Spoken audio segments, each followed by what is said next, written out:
Welcome to a brand new episode of Ghoulish. I am Max Booth, host, and today on the program I am talking to Nico Bell, the author of Food Fright, about a really special topic, and that topic is written in the title of this episode. Pay attention. But if for some reason you did not see the title, I will tell you anyway. The topic of this episode is how mental health is depicted in the horror genre. And why are we doing this right now? Well, it's Mental Health Awareness Month, as Nico told me. I had no idea, but I also do not own a calendar. I refuse to acknowledge the 12-month system so many of you peasants obey by. Whenever the time I acknowledge is max time. And that's when I'm awake or asleep. If I'm asleep, it's not max time because I'm asleep. But if I'm awake, then hey, it's max time. It's max o'clock, baby. But yeah, I'm talking to Nico about mental health in the horror genre. So we're talking about a lot of movies and books on whether or not they got it right, or maybe they screwed up a lot. So that's what we're talking about on this episode of Ghoulish. Other things, before we get to the conversation, I gotta bring up just a few more things, a little housekeeping, as other terrible podcasts like to say. So next week, Tuesday, May 25th, Cody Goodfellow's The Flying Nun will be coming out. If you pre-ordered it from Perpetual Publishing, guess what? We already shipped the pre-order copies, so they might be arriving before Tuesday. Depends how close to Texas you live, maybe. I don't know how postage works. I say, hey, post person, here's my book. Please send it to the address, and they say, please, sir, we are not a post office. This is a blood drive, and stop stealing all the blood. We need it for those who are dying. And then I go, but I need stamps. And I just run away. And I have to wash my clothes many times when I get home. So go buy The Flying Nun by Cody Goodfellow. On Monday, the day that comes before Tuesday, I am releasing a new trailer I made to promote The Flying Nun. A lot of fun making these book trailers. Check it out on the YouTube accounts. I don't know how to tell you to go to YouTube. Go to youtube.com, type in Perpetual Motion Machine Publishing. I assume you'll find the channel. I really don't know, guys. I'm sorry. I have some stuff in my mind right now, to be honest with you. I don't know if you guys know about this podcast called Inkheist. I had one of the guests on the show a long time ago, Shane Douglas Keane. His co-host is named Rich Duncan. It's a podcast, Inkheist. They try to do what Ghoulish does. They interview guests, but not in a good way. Most of the time, they forget what they want to ask. They don't prepare like I do. There's no organization involved with Inkheist. Anyway, it just so happens that Inkheist and Ghoulish are both up for the same podcast build right now. This Is Her is doing the annual awards, like best book, best novella, best collection, and of course best nonfiction podcast.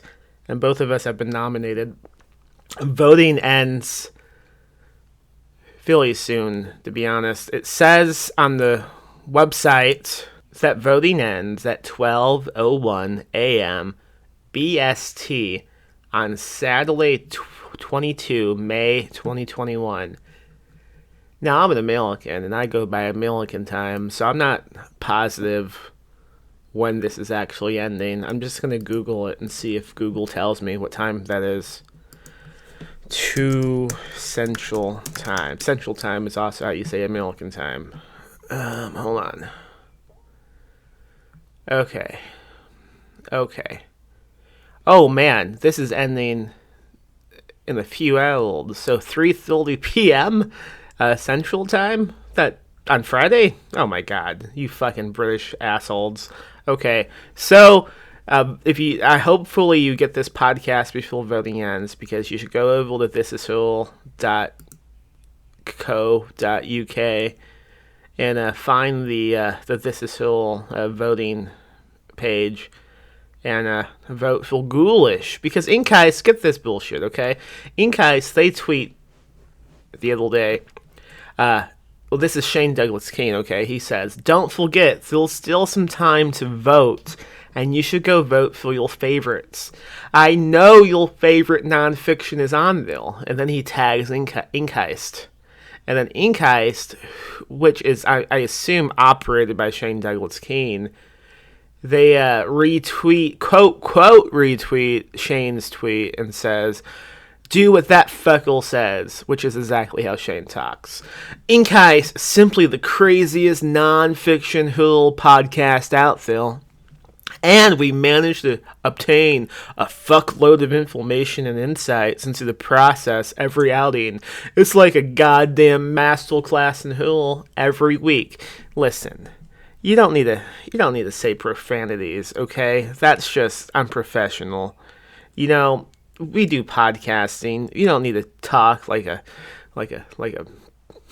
a motorcycle gang person who's about to crush up some meth with his tattooed penis. It's uncalled for. It just, you think it makes you sound tough, Inkheist? It doesn't. It makes you sound like a little bitch, and we all know it.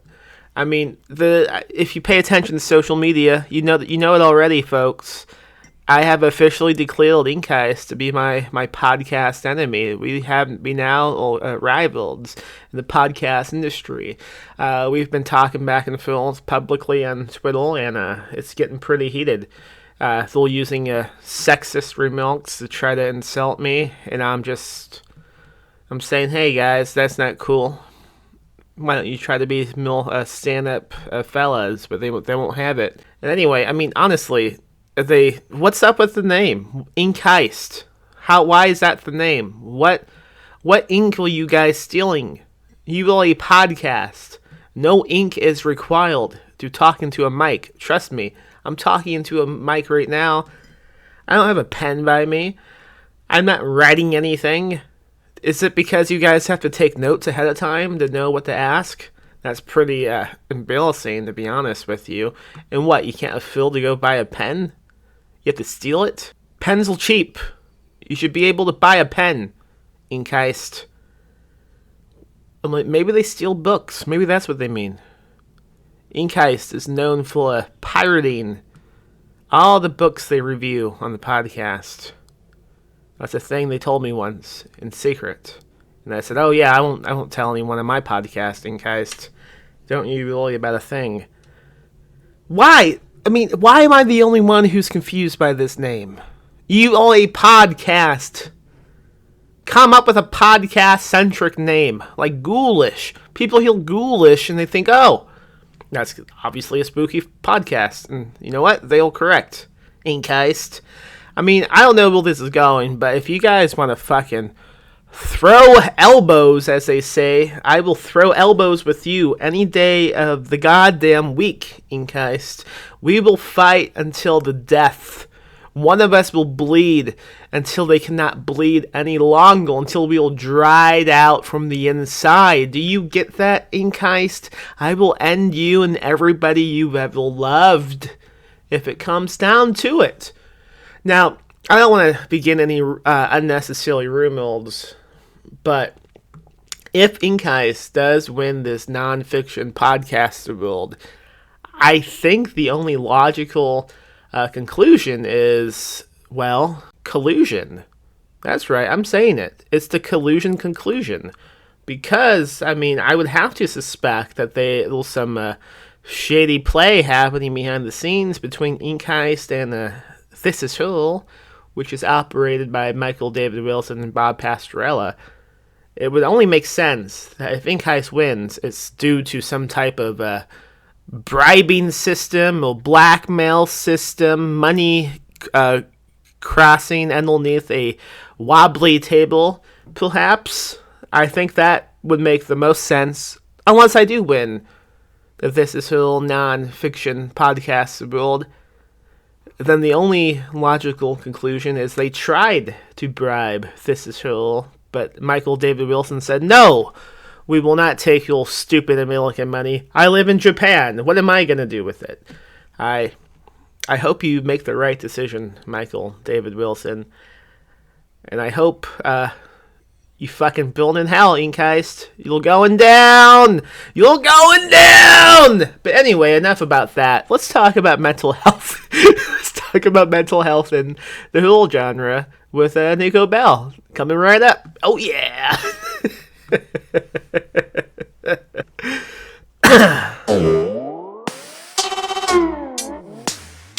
So when I asked you if you wanted to come on this podcast, you suggested we talk about how mental health is depicted in the whole genre. Why did you suggest that? Well, it is Mental Health Awareness Month. It's May.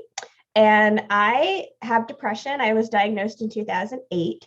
And the mental health aspect of horror is something that's always been really interesting to me. And it's something that I've always kind of really enjoyed. Like, I love some asylum horror. Anything set like in a mental hospital or something like that in the 1800s, 1900s, whatever. Like, I'm always down to watch it. So I thought it would be a good opportunity to talk about, how horror is perceived, with those with mental health issues, and how mental health plays a role into the plots and characters of it, since this is the month to talk about it in May. This is the month. After this month passes, we can't talk about it again. We're done. It doesn't exist. Exactly. Everybody goes back to living just a great life. Only in May. Yeah, that's what it is. Only in May. It's like, I'm so bummed. But after that, it's like, well, that was tough. But now I'm Absolutely. through. I love a good asylum movie, but I don't know too many good ones. Like, the one that comes to mind is Session 9. I think it's a great movie. Yeah, for sure. It took me forever to see it. It's not streaming anywhere. Like, you really have to hunt for it. And I have to say, I built it up in my head so much because everyone talks about this movie as being so scary. And the poster for it is so scary. It wasn't like the scariest movie I've ever seen, but it was really, really well done and really interesting. And yeah, for asylum horror, I think that is definitely probably one that's really better depicted on the screen.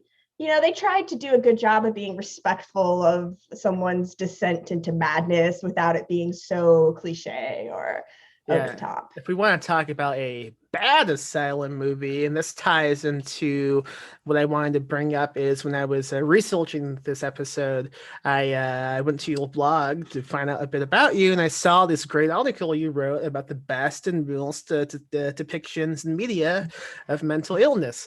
And one of the realist ones you listed is a movie I completely forgot existed, but I saw it a bunch as a kid, and that movie is called Gothica. Holy crap.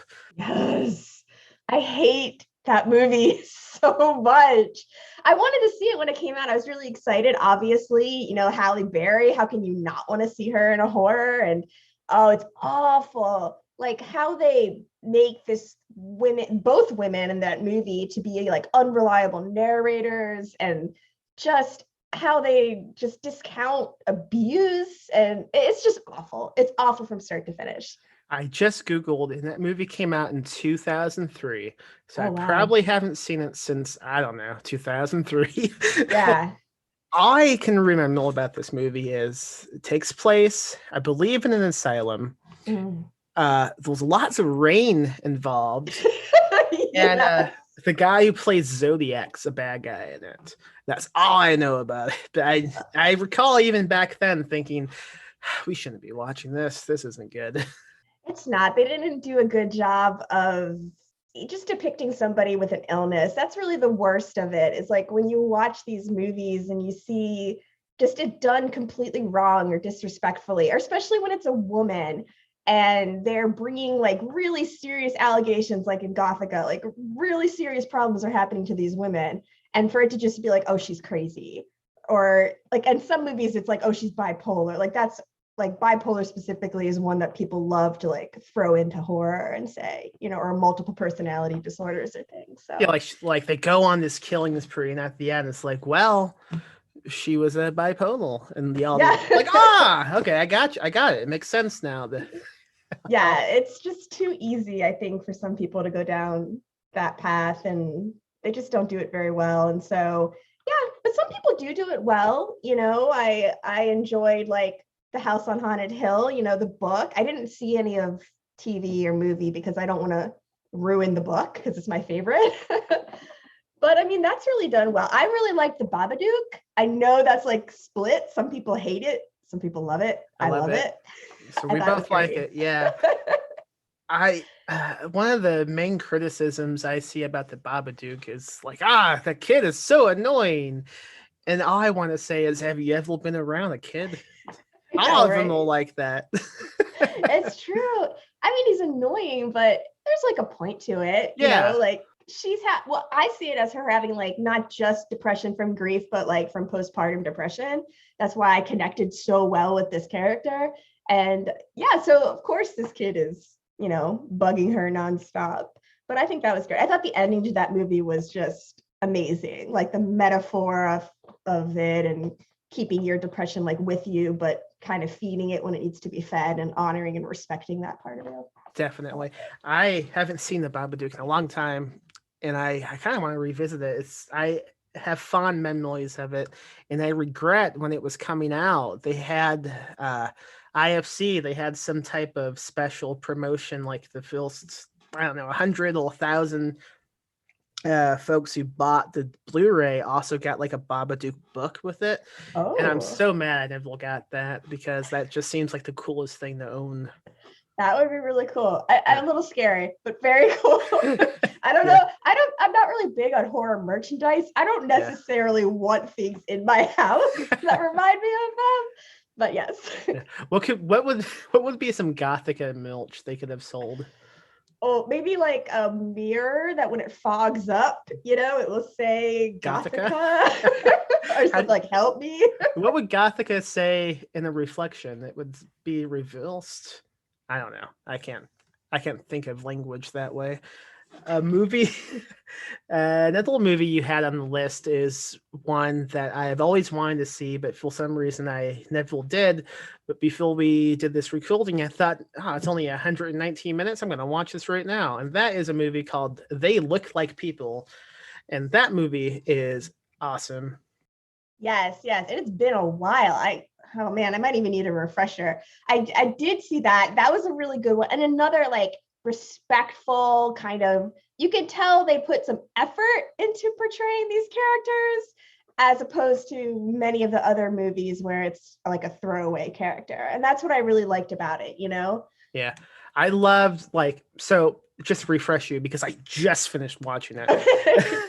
Like I was almost late to the podcast because I watched it on like the IMDb channel, the Voodoo channel, and they have ads in it. And I was like, oh no, it's not going to be 119 minutes now. It's about a guy, two best friends who kind of drifted apart, and one of them, they meet up like on the street. One of them is kind of like possibly homeless. Some stuff is going on with them. Right. The well-adjusted supposedly friend lets him move in with them for the time being, and we end up realizing, oh no, this guy has been hearing voices telling him people not what they seem, and yada yada. And what I loved about it, I mean, the movie came out several years ago, so I'm going to spoil some of it for those listening. For those who haven't seen it yet, for some reason, even though I just saw it like 20 minutes ago, like till the end, the friend who was like well adjusted, Yeah. Wyatt, I think his name was. Yeah, Wyatt, and the one who's going through some stuff is Christian. So Wyatt is like, okay, so I'm gonna trust you and just tell me what's going on and tell me how I can help. And I think in a different movie, the Christian Kilittle who's going through some stuff, he would have been more disregarded. Well, he would have gone on like a killing spree. But Exactly. Yeah. in this case, it's more of a like a trust type of movie. It's like friends being friends, and Yeah. it doesn't go the route you would expect a movie like that to take. Instead, it kind of has a pretty optimistic ending, and that was a shock. Yeah. Yeah, I enjoyed that. I think that's one of the things I really liked. Well, I mean, like the dynamic between these two and how, like you said, it's like these two friends going on this journey. And yeah, that one, I don't think a ton of people have seen it, but they should. I think it kind of fell through the cracks a little bit. And yeah. I do really like that one. That is a really good one to watch. Yeah. It's funny. The movie post was a man screaming in the shadow, and he looks just like my friend David James Keaton. Oh. And I messaged him when I was watching it. I was like, I'm watching this movie. They look like people. Yeah, they look like people. And before I could even tell him why I was messaging him, he said, "Oh man, I forgot about that movie. A couple of years ago, anytime someone posted that postal on Facebook, I got automatically tagged. So it wasn't just me who thought this. I feel like they stole his identity for this movie." Yeah, a little doppelganger thing. Yeah.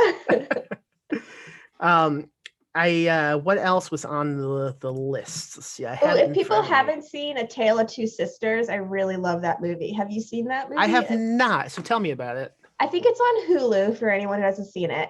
And I think it's a foreign film. I think you have to read the subtitles. But it's about these two. Oh, it's kind of hard to explain, actually. It's about these two sisters. It's without giving spoilers, who like really have a really tight bond. They love each other.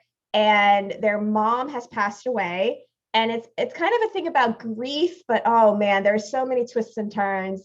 And there's like an evil stepmother in it, but it really focuses on one sister's perception of reality, and it just unravels quickly and it gets like dark, and it's oh man, it's so tragic. So I can't say too much. It's like this big twist, but people should really go watch it. It's so fun, and I guess fun is a weird word for this movie, but it was very engaging, I would say. Like you would hold your breath a bunch. I love the movie postal of this film. It's really striking. I'm looking at the article you posted right now. One of the books that you mentioned was a book called Lullabies for Cephalene, a anthology edited by Mark, was it Matthews. Math? Yeah. That was a Yeah, really good one. Yeah. yes. I have not read this book, but this is, I believe, yeah, I don't know why I'm saying I believe. I know this full fact. It's a sequel to a book that he put out called Gilding the Fiends, and it was the same theme. He just kind of expanded on it again. But I know this because I had a novella in the original. Oh, well, there you do know. Like, I yes, think you're 100% certain. Yes. I don't know why I doubted myself on this. I mean, I was paid money to be in that book. Yes, that's a good one too. I think it has like Keenan Patrick Burke in it and some Hmm. other big names. And it's addiction horror. So it's Yeah. not like necessarily mental health horror, but of course, those issues are addressed. I think Gambino has a one in there too, if I'm correct. So it has a Yeah. lot of really great people in it. And yeah, it's hard to read, but it's great. Great fiction. Addiction fiction, which is a fun thing to say now that I say it out loud. Addiction fiction is also something that you see handled badly a lot in movies and books. I would say a movie I like a lot that handles this, is a movie called Resolution. Have you seen that? I don't think so. It was made by Justin Benson and Ilan Millhead, who made The Endless and Spring and some other movie probably. But Resolution, the premise is Hmm. kind of like They Look Like People, which meaning two best friends who drifted apart meet up again, and one of them is addicted to drugs, and the friend who is not an addict, he kind of kidnaps him and chains him into a cabin to make him Oh, to go through to kick it, and spooky technology things begin to happen as they camp out in this cabin. It's a really good movie, and again, like they look like people. It also has a lot of good stuff about like friendship and like what it means to trust somebody else. yeah, I Yeah, love that. I yeah, love that they're men characters. I usually don't love men characters, like I'm going to be honest. Most of yeah. my books are all females.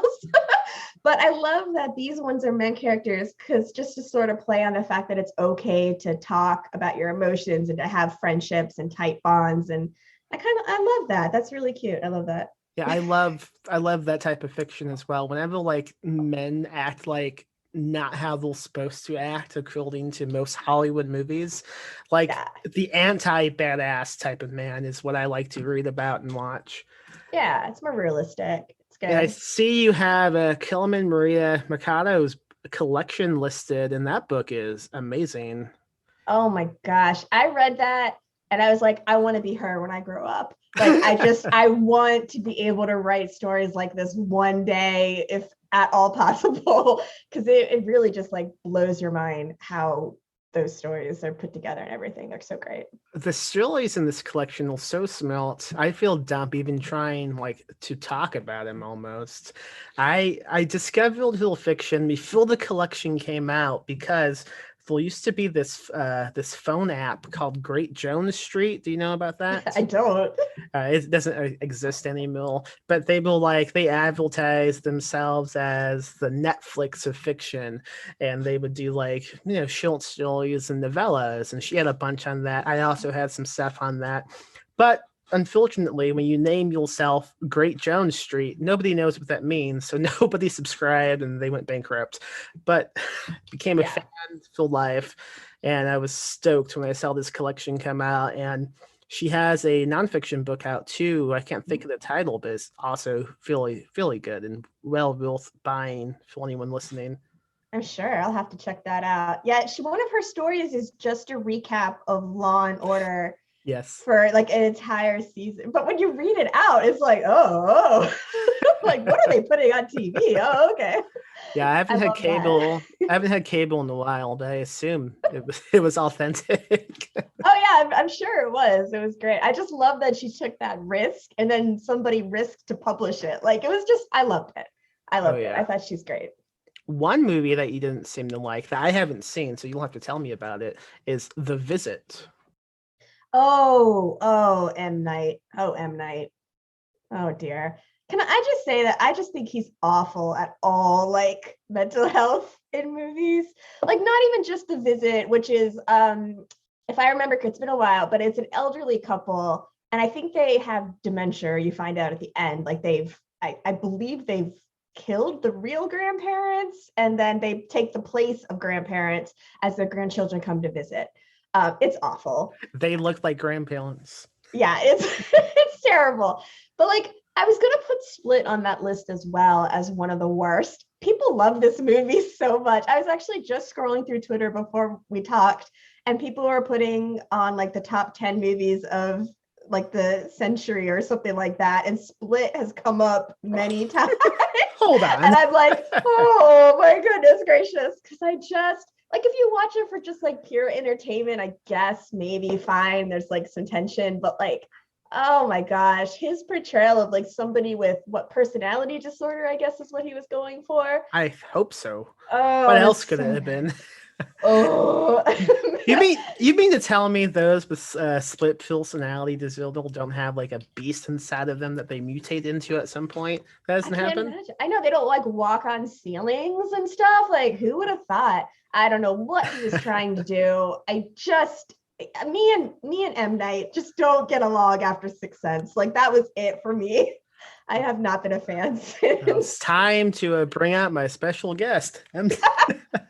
What a twist that would I be. was in a movie theater way back in the day, and there was a preview for that one he did when everyone's in an elevator. I don't Yeah, know. what that movie was called, but everyone's in an elevator and like one of them is like the devil, and then everybody That's what has it's to guess it. called. It's Oh, is called it? it's called Devil.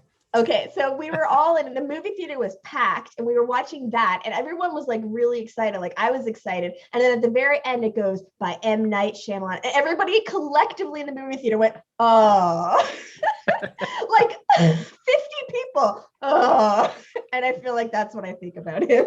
That makes sense. That's acceptable, I think, as Yeah. an emotion to see that. Yeah. So he's not, I don't love what he does with his character choices. I don't know what he's doing. I'm just not a fan. It's okay. That does bring to mind something you see often in TV and movies is the confusion of mixing split personality with schizophrenia. Because a lot of Mm. times you'll see someone in a movie who is suffering like from multiple personalities, and then they just go, "Yeah, he has schizophrenia," which is not the same thing at all. Maybe you don't see it too often now, but I feel like it was a pretty big epidemic at one point. It's like no one knew what schizophrenia even meant. I know. And then it's not great to misrepresent these to people. If this is your only avenue to seeing people with mental health is through the media and what you watch, like it kind of pays to be a little more responsible. Just do a little research. And then you don't have to play so hard on it. You don't have to like, oh, this person has bipolar, so obviously we can't trust this character's point of view, or oh, this person does drugs, so obviously, like I feel like we can move past that as a community. We can still have characters that are mentally ill. I think we should, but we could do it better. We could do like the Babadook more than we can do Split, I feel like. I hope so. I hope so too. Yeah, I mean, you spend all this, especially when you make a movie. I mean, that's millions and millions of dollars. You would think you would just spend the time to make sure you have it right. I mean, lots of lots of jobs are on the line. Yeah, yeah. And I enjoy watching it like as someone with depression. Like I enjoy watching like horror and seeing how it represents. Like I find it oddly comforting. And I have talked to other people with mental illnesses that find it as well. Like you put characters with mental illnesses in these situations and then they come out a lot of times like in a hopeful situation, like in the Babadook, which I obviously I keep referring to, but like there is hope at the end of that movie. So, it's nice to see that representation. What are some good movies and books you would recommend that tackle depression? Depression. Well, I mean, I said The House on Haunted Hill, which I love. That's probably like one of my favorites. Um, Depression on its own is tricky. I don't know. I don't really know any that I can think of off the top of my head of what you might. The one that comes to mind, and I don't know if this is even correct, but I feel like it is Misery by Stephen King. Oh, Yeah, right. I mean, yeah. especially the movie. I haven't read the book in a while, so the movie has more uh, properly claimed in my mind. But I feel like she was a pretty good character, and I know she's the bad guy, but I think it's okay for the bad guy also to be the person with it. And I feel like it was handled pretty well. Just I don't know, it seemed authentic to me. Yeah, I think that's a good example. I think I read a story that was written when he was like overcoming his drug addiction, and that she represented like his addiction. So if that's true, if I don't know if that is, but I think I remember reading that. I love that that's kind of how it played out. Like, so you can write about your addictions and your depression and manifest them into characters and find hope through it. My big like trivia with that book is not related to mental illness at all, but I'll say it anyway. He intended on writing that as a Richard Bachman novel. He thought this is going to be Bachman's breakout book, and then like as after he finished it, before it came out, some snitch posted his real name, and he was like, ah. I'll just put Stephen King on it, I guess. Now the secret's blown. That's my miserly trivia. I did not know that. I don't know a ton about him. So I'm Yeah. not a huge like reader of him because he always kills the kid and he always kills the dog. And He does. I can't read a ton of that all the time. So That's understandable yeah, completely. I wish you would stop doing that because I would read them more. Yeah, I would recommend straying away from a book called Pet Cemetery. Yeah. Yeah, you're probably not gonna go down that road. I've heard uh, enough people talk about it. the only other movie that I had like, oh, we should definitely talk about this is a movie called I forgot the title. No, Frailty. Have you seen that? Oh yeah, that sounds familiar. Is It's that with oh go ahead. I'll look it It's up. about a man who believes he has to kill demons because God is talking to him. Oh yes. He has Oh two my young kids. He gosh. begins like training almost. It's really much a claustrophobic film, I think, just because like imagining like being one of those kids in that situation, like, oh, I'm trapped in this house with a dad who is most likely losing his mind and no one believes anything I tell them. Like I went to the cops and the cops are like, yeah, listen to your dad, idiot. And I love that movie so much. I mean, the cast is great. I've been obsessed with that movie since I was a kid. Yeah. You've seen it, you said? I have. That movie Yeah. stuck with me. It is wild. It's dark. I mean, you have the dad who does he think he's like ordained by God to be doing it? I remember there being some Mhm. sort of like religious element. Yeah, yeah. Yeah. And then you have the two sons, one good, one evil sort of situation. Yeah, that was a good one. That's an interesting one to talk about in terms of like nature and nurture because you have like two sons from the same father with issues and what happens to both of them. Yeah. I when I was a kid, I we had that on DVD and I loved it so much. And then I moved and grew with age, as that happens with people. Sometimes. And I couldn't, for the life of me, remember the title or anything about it, except that a boy has to dig a deep hole in his backyard at some point, and that's when he's making like this kill shack or something. Yeah. But so I would Google like "boy digs a hole" movie, and I can never find it. But eventually, somebody said the name. I was like, "Yeah, it's that movie I've been trying to find," and then I bought it again, and I'll never forget it. I hope. That's a dark one. That one sticks with you. That one stick with me. It's the whole kid thing again. Like I mean, they're good to have because there's a lot of benefits to having kid characters, but I that don't one think was any. wild. I don't think any kids get killed in that movie. No, I don't think so. They're just like really Yeah, messed up from a really messed up dad. Yeah. yeah. Sounds like the opening of like a TV show sitcom theme song, just really messed up from a really messed up dad. Any other Very much. books and movies you'd like to talk about? There was another one I put on that list that I hated, and it was called Distorted, and it was more of a thriller, but it had Christina Ricci and John Cusack, and that's just why I watched it. And she was bipolar, and that one always makes me really mad. It makes me mad with that one specifically, like that mental illness being used as an unreliable narrator, because people with bipolar struggle so much with their emotions, so when you see it depicted on TV as like a hysterical woman and nobody's believing them, that always frustrates me. So It's awful because like I'm thinking about that now, like growing up and like how my mom, like if like she found out someone in the neighborhood had bipolar syndrome and like just based off of movies and TV shows, she was like, "Oh, don't go around them at all." yeah, Because see, it's like, what are you talking everyone thinks about? they're crazy. Everyone Yeah, thinks they're like a little like everyone with mental illness is like a Michael Myers. Like they're all going to escape from institutes and start like going on killing sprees. It's like, yeah. trust me, it's not. That's not the reality of the situation. So And yeah, and also they think that with mental illness, and they think if you go to therapy or if you take medication, then you cannot be trusted. They can't be trusted whatsoever. And that was something you saw a lot in like daytime TV shows in the late '90s. I think is like, oh, that character is obviously just the whole purpose of them in this show is the only punchline because oh yeah. they'll see a shrink. Oh no, Yeah, I hope we're moving past that I because think we have. I hope so. I hope people don't have that stigma attached to it as much. I know we're getting to a point where more and more people are talking about it, and I'd love for men to talk about it more too. I know there's like a whole toxic masculinity part of that, like too macho to go get help or whatever, and that's just a load of crap. Like if you have the resources, if you're able to, like you really should try to go get help. I love therapy so much. It's like changed my entire life, and I'm so grateful for it. So I'm a big advocate. Like if you could make it work, because I know it's expensive and it's time consuming, but if you can make it work, like I always recommend people go into therapy if they can.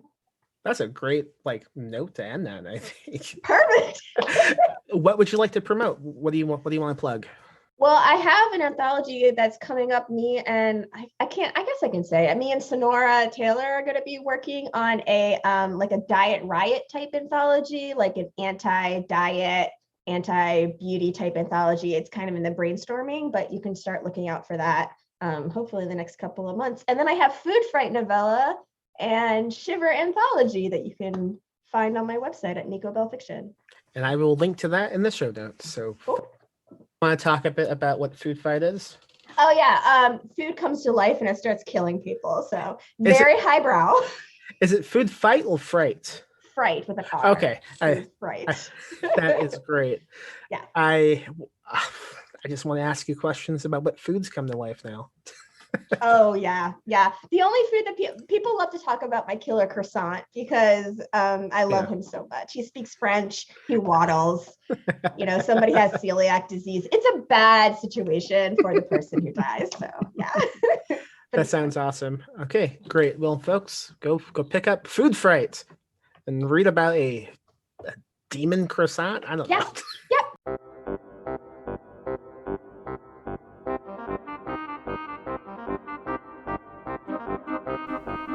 And that was Nico Bell talking about how mental health is depicted in the Hill genre. Go buy Hill book, Food Fright, out now. Go buy The Flying Nun, that's None, by Cody Goodfellow. Out soon. Maybe out now, depends when you listen to this episode.